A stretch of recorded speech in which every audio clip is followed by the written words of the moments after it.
और किसान भी इसको ध्यान से सुनते हैं। मैं पूरी गंभीरता से अपनी बात पूरी करना चाहता हूं।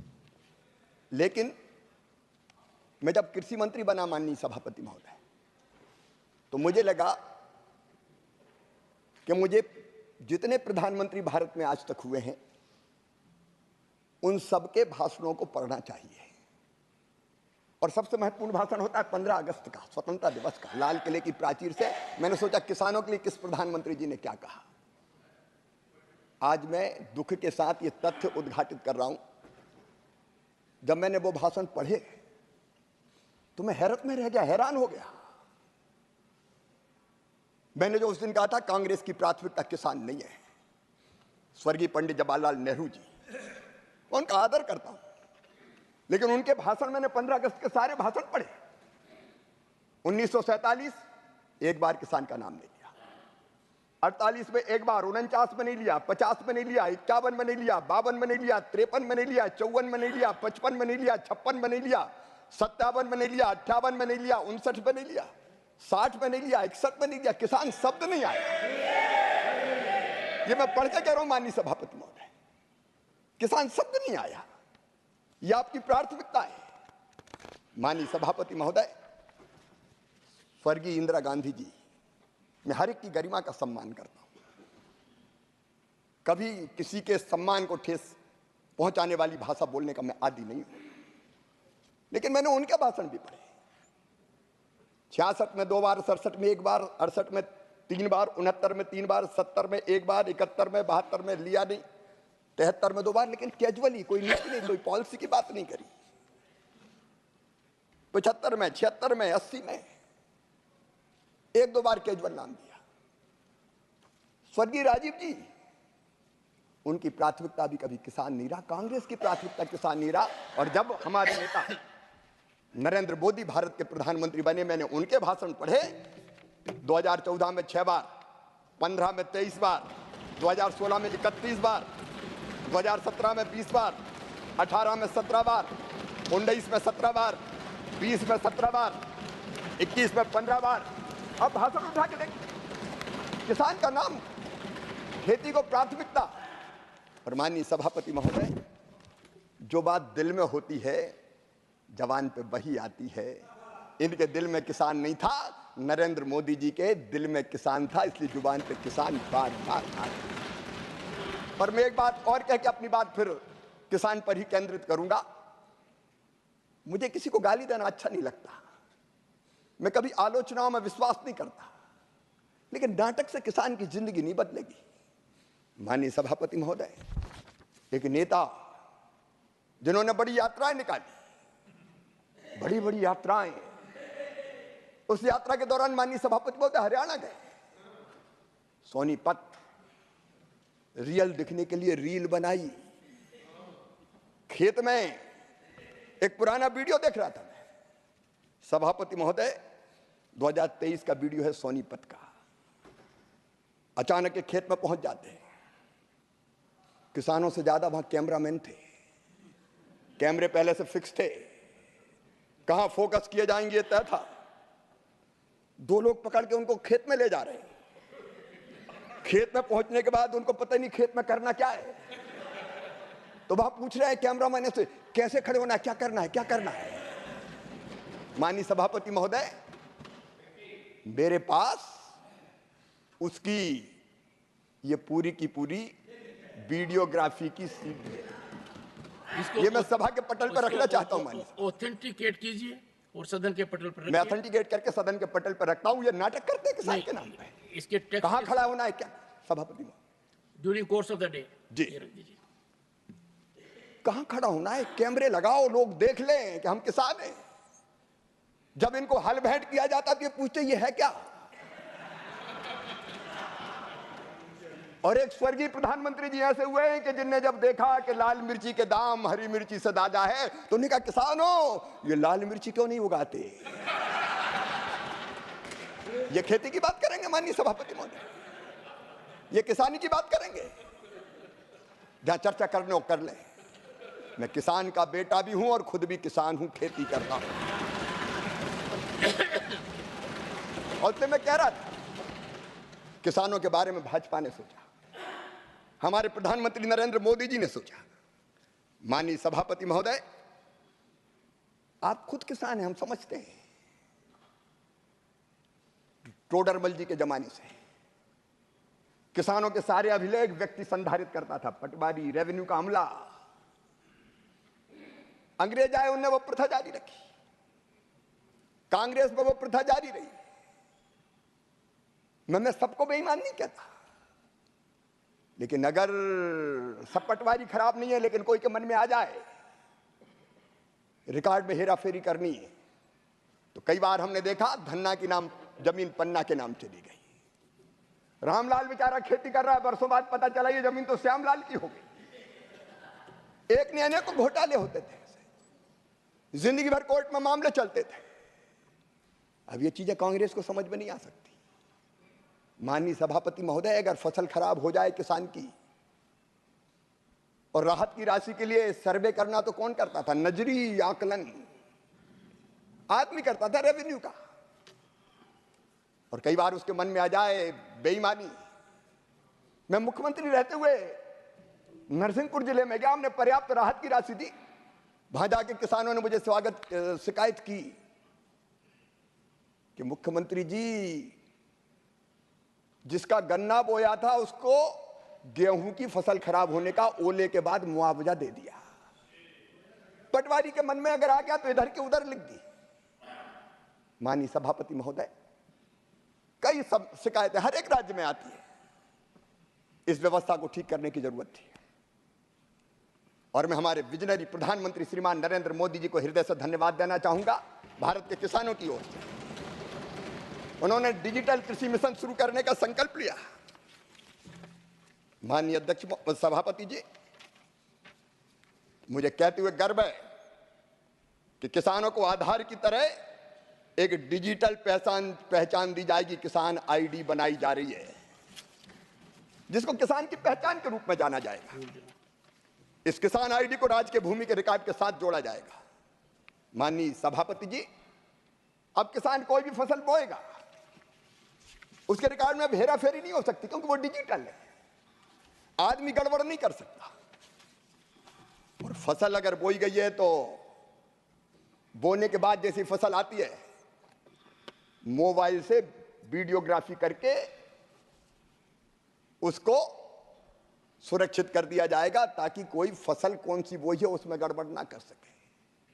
और किसानों के नुकसान का आकलन अब हम ये व्यवस्था बना रहे हैं कि आदमी नहीं करेगा, व्यक्ति नहीं करेगा, सीधे रिमोट सेंसिंग के माध्यम से होगा। जैसा नुकसान होगा वो 100% वैसे ही आ जाएगा, और किसान को पूरा, जो पात्र किसान है, पूरी राहत दी जाएगी। ये डिजिटल कृषि मिशन का हम प्रारंभ कर रहे हैं। माननीय सभापति महोदय, खेती के लाभ को अगर बढ़ाना है तो होलिस्टिक दृष्टिकोण अपनाना पड़ेगा। मेरे प्रधानमंत्री जी ने मुझे निर्देश दिया कि बैठ के सोचो, खेती और खेती से संबंधित सारे विभाग एक दिशा में कैसे सोचे। विभाग अलग अलग हो सकते हैं सभापति जी, लेकिन हम जानते हैं केमिकल फर्टिलाइजर विभाग अलग है, लेकिन खेती से उसका संबंध है। जल शक्ति विभाग अलग है, खेती से संबंध उसका है। और इसलिए सरकार यह प्रयास कर रही है कि अलग अलग विभाग, चाहे वो एनिमल हस्बेंड्री हो, फिशरीज हो, हॉर्टिकल्चर हो, ये मिलकर प्लानिंग करें, एक दिशा में चलें, ताकि हम खेती में लाभ को और ज्यादा बढ़ाने का काम कर सकें। एकीकृत दृष्टिकोण ये सरकार अपनाएगी। मोदी है तो मुमकिन है। माननीय सभापति जी, हम कृषि का विविधीकरण करते हैं। माननीय सभापति महोदय, केवल अनाज की खेती नहीं, फलों की खेती, फूलों की खेती, सब्जियों की खेती, औषधि खेती, एग्रो फॉरेस्ट्री, और उसके साथ साथ माननीय सभापति महोदय, पशुपालन, अनेकों प्रकार, मधुमक्खी पालन, अनेकों प्रकार के काम को जोड़ के छोटे और सीमांत किसानों को भी ज्यादा लाभ कैसे हो सके, उसकी योजना ये सरकार बना रही है। मुझे कहते हुए खुशी है माननीय सभापति महोदय, आईसीआर ने अलग अलग एग्रो क्लाइमेटिक जोन के आधार पर विभिन्न जलवायु क्षेत्रों में 74 एकीकृत कृषि प्रणाली विकसित की है। हम ये प्रयत्न कर रहे हैं माननीय सभापति महोदय कि छोटा किसान, 1 हेक्टेयर का किसान, क्योंकि जोत के आकार काफी छोटे हैं हमारे देश में, वो उसमें कैसे लाभ कमा पाए। वो केवल अनाज नहीं बाकी फसल भी लगाए, उसके साथ सहायक काम भी चलाए। इसका एक मॉडल बनाए, हम मॉडल फार्म बना रहे हैं और किसान को एजुकेट करेंगे कि 1 हेक्टेयर में भी फायदे की खेती करना है। तो यही एक मॉडल है, किसान देख के सीखेगा। और एक बात और माननीय सभापति महोदय, केमिकल फर्टिलाइजर का उपयोग हमारे अन्न के भंडारों को भरने के लिए वरदान साबित हुआ। लेकिन आज मैं आपके माध्यम से सभापति महोदय कहना चाहता हूं कि केमिकल फर्टिलाइजर का उपयोग अंधाधुंध हो रहा है और इसके कारण फसलों पे उसका कुप्रभाव पड़ रहा है। माननीय सभापति महोदय, मैं थोड़ी तकलीफ के साथ कहना चाहता हूं, केमिकल फर्टिलाइजर जरूरी है, लेकिन एक सीमा से अधिक उपयोग हमारी फसलों को भी खराब करता है। कई राज्य ऐसे हैं कि कैंसर एक्सप्रेस जैसी ट्रेनें चल जाती है और हमारी भूमि के स्वास्थ्य को भी खराब कर रहा है। उर्वरा शक्ति कम हो रही है, मित्र कीट मारे जा रहे हैं। सभापति महोदय, इस समय बरसात के समय हम देखते थे एक जमाने में जो गांव में रहते कितने केंचुए आते थे। ये केंचुए सबसे बड़े उर्वरक है। ये धरती में नीचे जाते थे, ऊपर आते थे, उर्वर बनाते थे और वो मिट्टी खाते थे और मिट्टी जब बाहर देते थे तो वो भी खाद का काम करती थी। अब केंचुए समाप्त हो गए। अब समय आ गया है, मैं प्राकृतिक खेती के बहुत विस्तार में नहीं जाऊंगा, लेकिन समय आ गया है तब हमको उत्पादन बनाए रखते हुए, उत्पादन बढ़ाते हुए हमको सोचना पड़ेगा प्राकृतिक खेती के बारे में। मैं प्रधानमंत्री नरेंद्र मोदी जी की तरफ जानता हूं, मैं थोड़ा सा समय और लेना चाहूंगा माननीय सभापति महोदय। माननीय सभापति महोदय, एक दिन प्रधानमंत्री जी, जब मैं मुख्यमंत्री था, मुझे फोन किया। रीवा आने वाले थे मध्य प्रदेश में और मुझे फोन करके ये कहा कि एक छोटी नाटिका बने जिसमें एक बेटी धरती बने और अधिक केमिकल फर्टिलाइजर के उपयोग के कारण वो धरती कहे कि मैं तुम्हारी मां हूं, आखिर कितना केमिकल फर्टिलाइजर डालोगे। उनकी तरफ थी। और इसलिए माननीय सभापति महोदय, मुझे कहते हुए प्रसन्नता है कि हम प्राकृतिक खेती को भी प्रारंभ कर रहे हैं। प्राकृतिक खेती मिशन इस सरकार ने बनाया। प्राकृतिक खेती का अर्थ यह नहीं है कि सारी की सारी जमीन पर किसान प्राकृतिक खेती करे। प्राकृतिक खेती के कई सफल प्रयोग हुए हैं। गुजरात के राज्यपाल देवव्रत जी ने अनेकों प्रयोग किए। कई राज्यों में किसान प्राकृतिक खेती कर रहे हैं और इसलिए अब धीरे धीरे 1 करोड़ किसानों को सेंसिटाइज करेंगे, जागरण करेंगे। उनमें से 18,75,000 किसानों से जो ट्रेंड होंगे प्राकृतिक खेती में पहले लाएंगे। 7.5 लाख हेक्टेयर जमीन में हम प्रारंभ करेंगे, पूरी जमीन में। और मैं किसानों से आह्वान करना चाहता हूं कि धरती मां के स्वास्थ्य को बनाए रखने के लिए पूरी जमीन में नहीं, अगर 5 एकड़ है तो 1 एकड़, 2 एकड़ है तो आधे एकड़ में हम करके देखें। वैज्ञानिक ये सिद्ध कर रहे हैं कि प्राकृतिक खेती से पैदा हुए उत्पाद बहुत पोषक होते हैं, पोषण भी देते हैं और धरती के स्वास्थ्य को भी ठीक करते हैं और उत्पादन भी नहीं घटता। इसलिए वैल्यू एडिशन, इसलिए माननीय सभापति महोदय, प्राकृतिक खेती की तरफ ध्यान। माननीय सभापति महोदय, कृषि में हमें निर्यात को बढ़ाना है। अभी भारत का निर्यात है लगभग 2%। इसको लगातार 10 साल में बढ़ाए, मुझे कहते हुए गर्व है। मोदी जी के नेतृत्व में ये लगातार बढ़ाए। माननीय सभापति महोदय, 10 साल में चावल का निर्यात 17,749 करोड़ रुपए से बढ़ के 51,096 करोड़ रुपया हो गया है। मसालों का निर्यात 15,140 करोड़ था, बढ़ के 30,418 करोड़ रुपया हो गया है। मूंगफली का निर्यात 3,187 करोड़ से बढ़ के 6,735 करोड़ रुपया हो गया है। चीनी का निर्यात 7,178 करोड़ रुपए से बढ़ के 46,310 करोड़ रुपया हो गया है। और इसलिए माननीय सभापति महोदय, अपार संभावनाएं निर्यात की है। ये सरकार उनका दोहन करेगी और हमारे किसानों को ज्यादा लाभ मिले, इसमें कोई कसर नहीं छोड़ेगी। माननीय सभापति जी, कृषि विज्ञान केंद्र किसान को और विज्ञान को जोड़ने के लिए बनाए। मैं तो आपके माध्यम से निवेदन करना चाहूंगा सारे माननीय सांसदों से, चाहे लोकसभा के हो राज्यसभा के हो, तो एक बार कृषि विज्ञान केंद्र जरूर जाए। वहां के काम में भागीदारी करे, हिस्सेदारी करे। आखिर रिसर्च जो साइंटिस्ट करते हैं लैब में, उस लैब के रिसर्च को लैंड तक ले जाना पड़ेगा किसान के बीच में, और उसी की भाषा में ले जाना पड़ेगा। और ये कृषि विज्ञान केंद्र अत्यंत महत्वपूर्ण है। माननीय सभापति जी, मैं बहुत संक्षेप में इस सरकार के बहुत संक्षेप में विजन को जरूर रखना चाहता हूं। हमारा लक्ष्य माननीय सभापति महोदय, सिर्फ हंगामा खड़ा करना मेरा मकसद नहीं, मेरी तो हसरत है कि ये सूरत बदलनी चाहिए। मोदी जी इस विजन से काम करें, और इसलिए उस विजन को प्रकट करना, सामने वालों को तो विजन से कोई मतलब है नहीं, इसलिए वो यहां है भी नहीं, वो खेती में कहीं होंगे भी नहीं। लेकिन माननीय सभापति महोदय, अगले 5 साल में हमारा लक्ष्य जलवायु अनुकूल, क्लाइमेट चेंज के इस दौर में हमको जलवायु अनुकूल बायोफोर्टिफाइड की नई फसलों के किस्में तैयार करनी पड़ेगी। हम 1500 नई किस्में तैयार करने जा रहे हैं। माननीय प्रधानमंत्री जी कुछ दिनों में 109 नई किस्मों को किसानों को समर्पित करने वाले हैं, ताकि बढ़ते हुए तापमान के बाद भी कृषि में उत्पादन लगातार बढ़ते रहे।